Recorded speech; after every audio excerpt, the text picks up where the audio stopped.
alunos e alunas, estudantes de Química.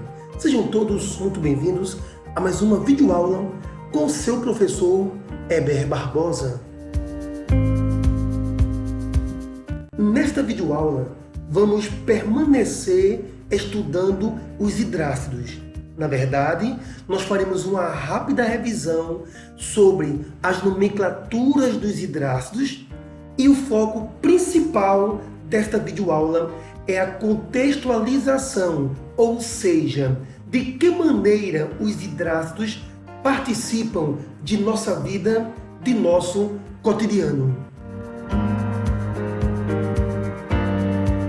Sendo assim, antes de estudarmos o cotidiano dos hidrácidos, vamos fazer uma revisão, uma recapitulação acerca das nomenclaturas desses ácidos. Lembrando que hidrácidos, eles são uma parte, uma fração dos ácidos. Nesse momento, as nomenclaturas estudadas para os ácidos vão se referir especificamente aos hidrácidos. Então, a regra ela é muito simples, ok? Primeiro você precisa diferenciar hidrácido de oxiácido, para que você entenda que a nomenclatura que veremos nessa aula se refere aos hidrácidos.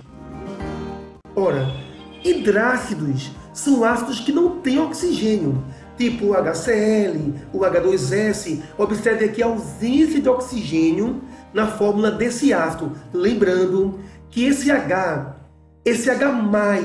na estrutura dessa substância é que te faz perceber que essa substância é ácido. E o que te faz entender que esse ácido é um hidrácido é justamente a ausência do oxigênio. Porque observe aqui, nos oxiácidos você tem o elemento oxigênio presente na estrutura. Repetindo, aluno, você percebe que todos eles são ácidos pela presença desse H+, iniciando a fórmula do composto químico, esse H+ indicando que são ácidos. Mas você nota que aqui são oxiácidos devido à presença do oxigênio. E você percebe que aqui são hidrácidos em função da ausência do átomo de oxigênio. Uma vez que nós já conseguimos entender a diferenciação entre hidrácidos e oxiácidos, agora podemos, com mais segurança, estudar as nomenclaturas dos hidrácidos. E a regra é bem simples. O nome começa com ácido. Lembrando que esse termo ácido está se referindo justamente à presença desse H mais na estrutura, ácido H. Elemento químico ou espécie química que acompanha o H. Terminação hídrico. Não esqueça, estudante de química, que nos hidrácidos, nos ácidos que não têm oxigênio em sua fórmula, o nome simplesmente termina com hídrico. Hídrico. Vejamos então alguns exemplos. HCl. Ora, Cl é cloro. O elemento cloro associado a hídrico, teremos então o ácido clorídrico. Br é bromo. Então, bromo unido ao sufixo hídrico, teremos então ácido bromídrico. Ora, aluno, você sabe que I é o iodo. Cloro, bromo, iodo, flúor. Se aqui é iodo, adicionado a hídrico, nós teremos então ácido iodídrico, onde esse ácido tem a ver com esse H. F é flúor. Flúor mais hídrico, nós temos aqui então ácido fluorídrico. Ora, aqui nós temos o HCN, o H2S. No caso, o HCN, eu já percebi que é aquele hidrácido onde os meus alunos têm mais dificuldade de conseguir lembrar. Porque dentre os hidrácidos, o único que não tem H preso a um só elemento é justamente o HCN. Porque aqui você tem o H combinado com um grupo de átomos, CN. Esse CN, inclusive, já vimos em outras aulas, viu? Esse CN aqui, ele é o cianeto. E como o grupo CN é cianeto, a Aí o nome cianeto associado a hídrico, você tem então o nome cianídrico. Ácido cianídrico, o ácido em função do H, o cianídrico em função do CN.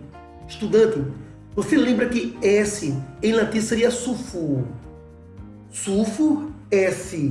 Então, em português, enxofre, em latim sulfur.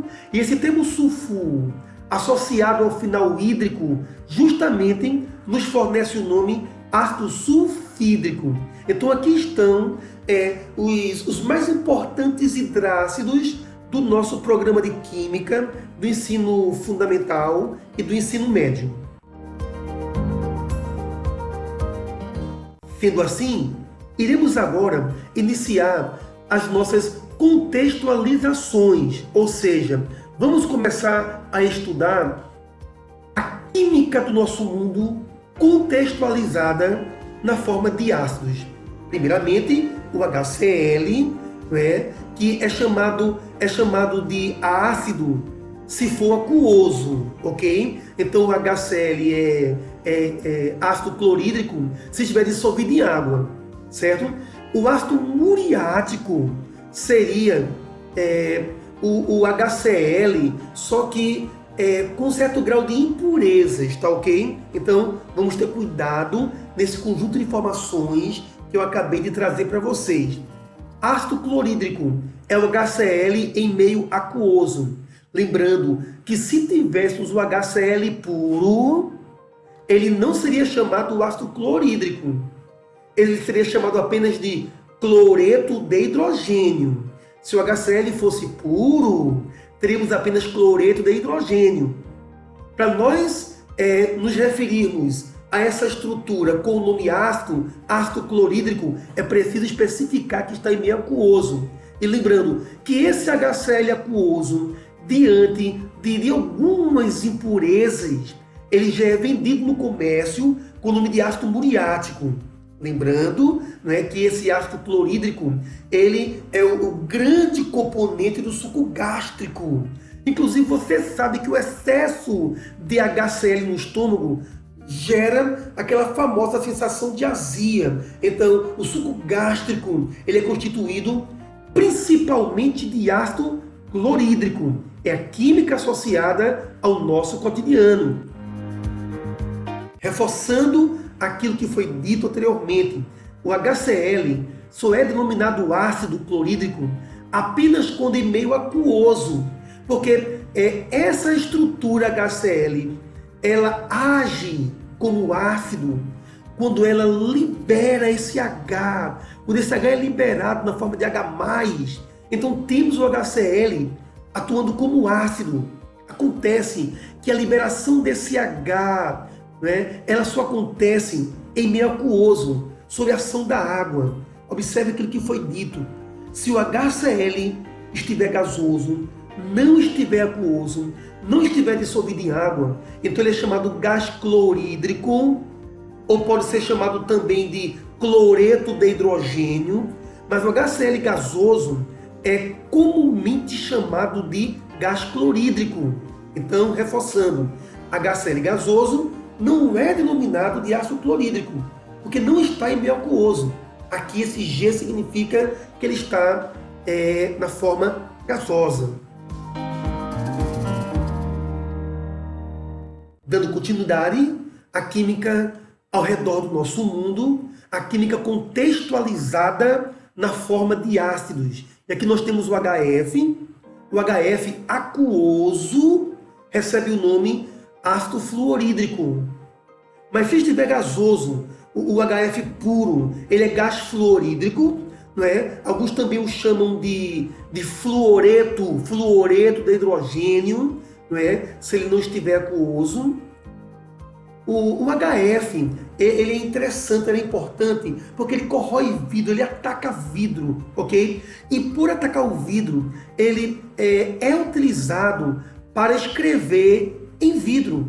Escrever com baixo relevo, tintas contendo um certo teor de HF. Quando você passa tinta no vidro, então ela está corroendo o vidro e escreve em baixo relevo, Como que acontece em alguns casos de escrita, de chassi de automóveis nos vidros desses automóveis. O HF, aplicação associada ao cotidiano nosso. Ele escreve em vidro, ele corrói vidro. Química do nosso mundo, contextualizações. Desta vez, estamos trazendo aqui o caso do HCN. Ora, o HCN é o ácido cianídrico, se estiver aquoso. Se ele estiver na forma gasosa, ele é gás cianídrico, ok? E esse gás cianídrico, eu trago aqui, infelizmente, uma triste referência. Foi aquele gás usado nas câmaras de gás na Segunda Guerra Mundial. Aqui nós temos a imagem, não muito legal, de uma câmara de gás, onde o gás cianídrico HCN foi utilizado. Lembrando que o gás cianídrico, inclusive, alguns livros escritos falando sobre o Holocausto, por exemplo, eu li um livro chamado Êxodo, um livro enorme. Não me refiro ao livro da Bíblia, o Êxodo não. É um livro que fala sobre a história de judeus na Segunda Guerra Mundial, certo? E em algumas partes da narrativa, ele fala do odor de amêndoas amargas. O HCN, gás cianídrico, ele tem um odor característico de amêndoas amargas. É bom lembrar também que, mais próximo ao nosso cotidiano, as folhas de mandioca, elas contêm o ácido cianídrico.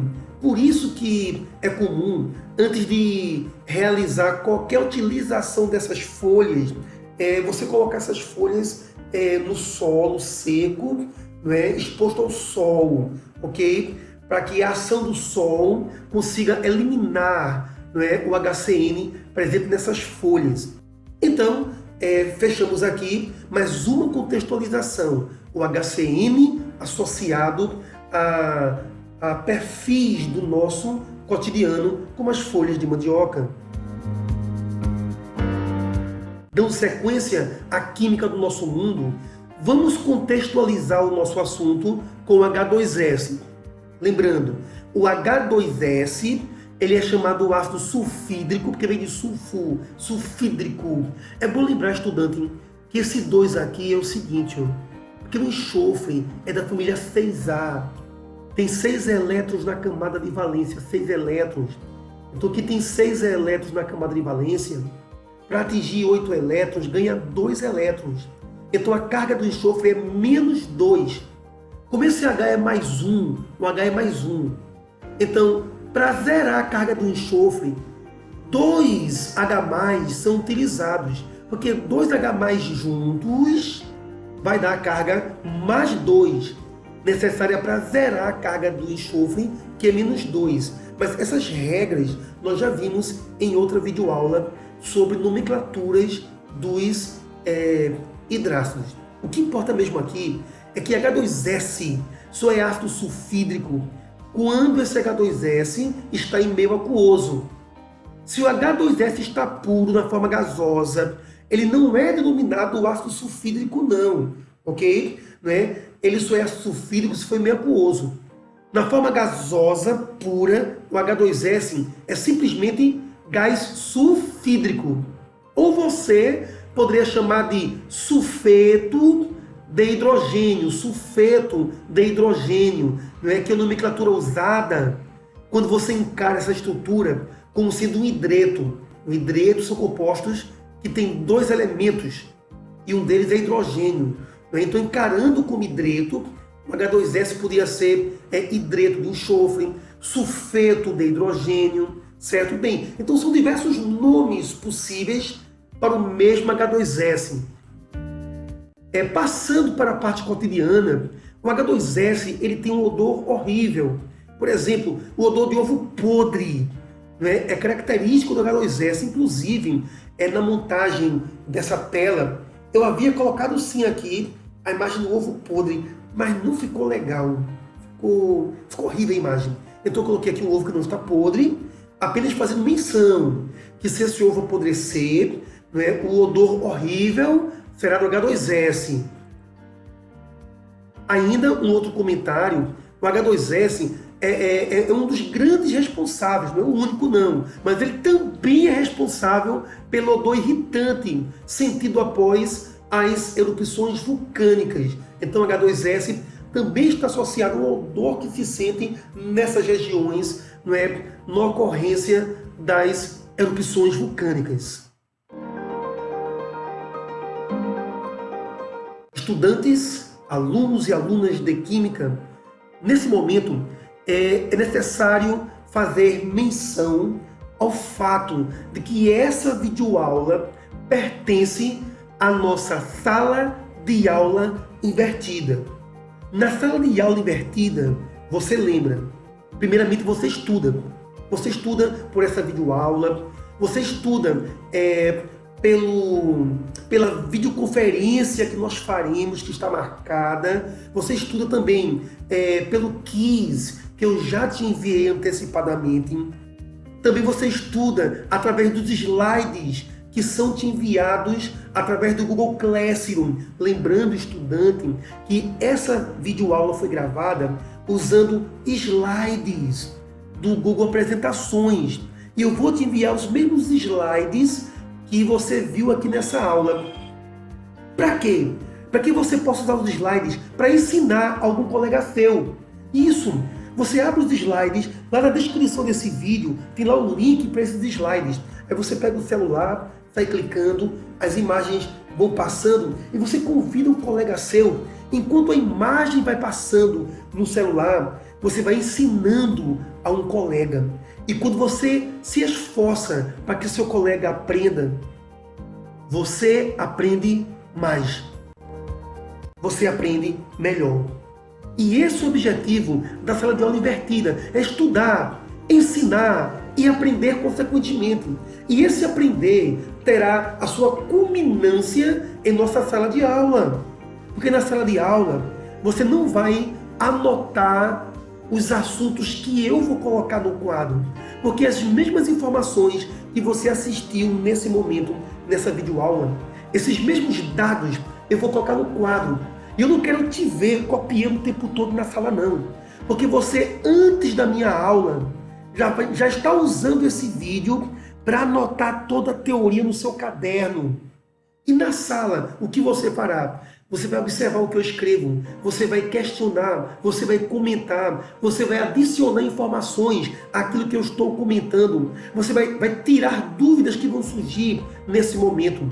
Você pode até levantar de sua banca, ir até a frente na sala e começar a ensinar esse assunto para a sua turma, convidar colegas para discutir o assunto. A sala de aula invertida permite que a aula seja uma construção coletiva. O professor não estará obrigatoriamente no quadro explicando o assunto. Eu posso até chegar na sala e começar a comentar no quadro. Mas ao invés de você escrever, você pede a palavra e começa a explicar.